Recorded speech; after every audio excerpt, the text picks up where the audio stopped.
বন্ধুরা, তোমরা সবাই কেমন আছো? আশা করি তোমরা সবাই ভালো আছো। আমিও মোটামুটি আছি। আজকে তোমাদের সঙ্গে একটা ভিডিও শেয়ার করতে চলে আসলাম, রান্নার ভিডিও।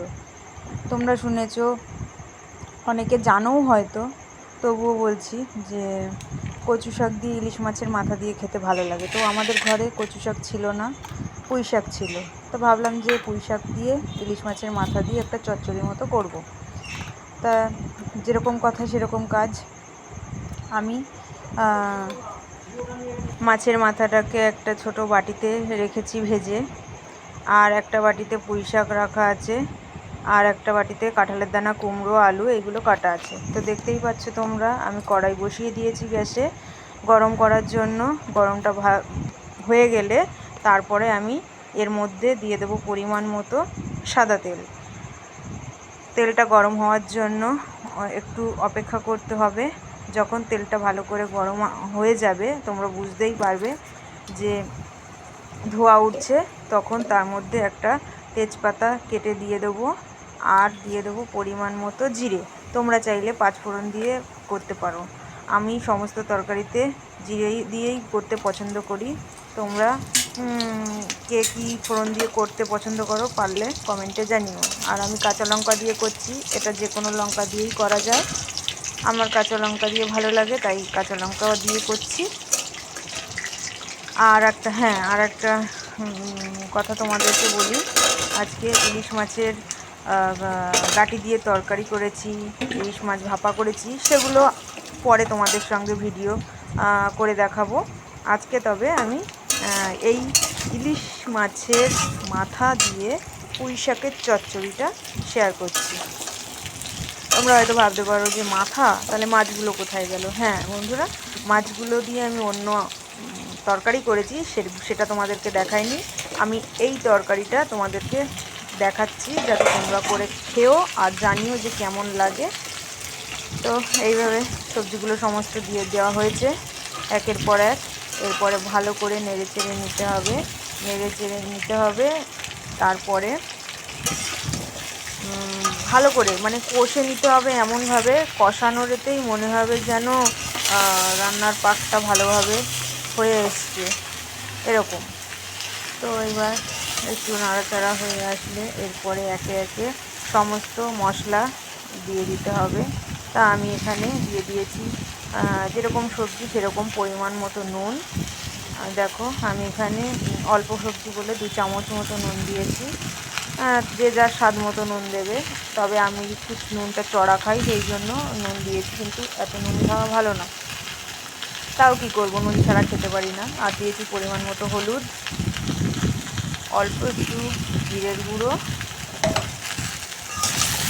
আর এইবার সমস্ত মশলা দিয়ে ভালো করে নেড়ে চেড়ে নিচ্ছি, ভালো করে নেড়ে চেড়ে সমস্ত সবজির গায়ে মশলাগুলো কে মাখিয়ে নিয়েছি। এইবার সেই ভেজে রাখা মাথাগুলোকে আমি খুন্তির সাহায্যে থালায় ঢেলে নিয়ে খুন্তির সাহায্যে ছোট ছোট করে টুকরো করে নিচ্ছি। হ্যাঁ, এতে যে মাছগুলো রয়েছে এই মাছগুলো শেষে দেবো, কারণ তরকারির মধ্যে দিলে কাটা কাটা হয়ে যাবে, সেই জন্য। দেখো, আমার মাছের মাথা ভাঙা হয়ে গেছে, টুকরো টুকরো করা। এই যে দেখো, রেখে দিলাম।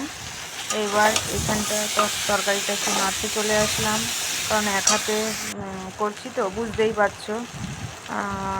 কখনো কখনো আমার বর ধরে দেয় ফোন, কিন্তু আজকেও তো বাড়ি নেই, আমি একাই করছি, ওই জন্য যতটুকু পেরেছি তোমাদের সামনে তুলে ধরার চেষ্টা করেছি। তো জল দিয়ে দিয়েছি পরিমাণ মতো, ডাঁটাটা সেদ্ধ হবে, কুমড়ো সেদ্ধ হবে, আলু সেদ্ধ হবে, ওই জন্য ভালো করে জল দিয়ে একটু নেড়ে নিয়েছি। এরপরে একটা থালা চাপা দিয়ে অপেক্ষা করব ডাঁটাগুলো সেদ্ধ হওয়ার জন্য। আর হ্যাঁ, তার ফাঁকে ফাঁকে একটু ঢাকনাটা সরিয়ে দেখে নিতে হবে যে সেদ্ধ হয়েছে কিনা। দেখো, ধোয়া বেরোচ্ছে মানে ঝোলটা ফুটে উঠেছে। এইবার আমি ঢাকনাটা সরিয়ে আমি গিয়ে দেখে নেব যে কীরকম, কতটা কি সেদ্ধ হয়েছে বা কত দূর কী হয়েছে। আর হ্যাঁ, আর একটা কথা তোমাদেরকে আমি বলি, সেটা হচ্ছে মা পুঁই শাকের তরকারি খেতে খুব ভালো লাগে। শুধু তরকারি বলে না, তরকারি চচ্চড়ি মানে পুঁই শাকের যে কোনো আইটেমই পছন্দ করে। তো তার মধ্যে একটু বলে নেই। এবার ঝোলটা ভালো করে ফুটে এসছে, তোমরা দেখতে পাচ্ছ কালারও চেঞ্জ হয়ে এসছে। এইবার ভেঙে রাখা মাথাগুলো একে একে সবটা দিয়ে দেবো। দেখো আমি দিয়ে দিচ্ছি। এবার দেওয়া হয়ে গেলে একটু নেড়ে চেড়ে সবজির সাথে মিশিয়ে নেব। দেখো এখনও রস রয়েছে, কিন্তু পরিমাণে অনেকটাই কমে এসছে, তবে এরকম থাকবে না, আরও শুকিয়ে আসবে। এই যে ভালো করে নেড়ে চেড়ে দিচ্ছি। দেখো কি সুন্দর রং হয়েছে আর গন্ধও বেরোচ্ছে। আমি বুঝতে পারছি, যেহেতু আমি রান্নাটা করছি। তা এর মধ্যে দেখো কতটা হয়ে যাচ্ছে। হ্যাঁ, তুমি যে কোনো রান্নায় একটু সময় দিয়ে মন দিয়ে ভালো করে করলে দেখবে যে কোনো তরকারি, মাছ মাংস লাগবে না, যে কোনো তরকারি সুন্দর খেতে হবে। তো আমার তরকারিটা তোমাদের সঙ্গে কথা বলতে বলতে আমার দেখো তরকারিটা হয়ে এসছে। আমি নামিয়েও দিয়েছি বাটিতে। এই দেখো একদম চচ্চড়ির মতোই হয়েছে, শুকনো শুকনো করেছি, বেশি ঝোল করিনি। যেহেতু প্রথমেই বলেছি যে আমি আজকে ইলিশ মাছের অনেকগুলো পদই রান্না করেছি, সেই তরকারিগুলো রয়েছে, সেই জন্য এটা শুকনো করেছি। তো আমার রান্না কমপ্লিট।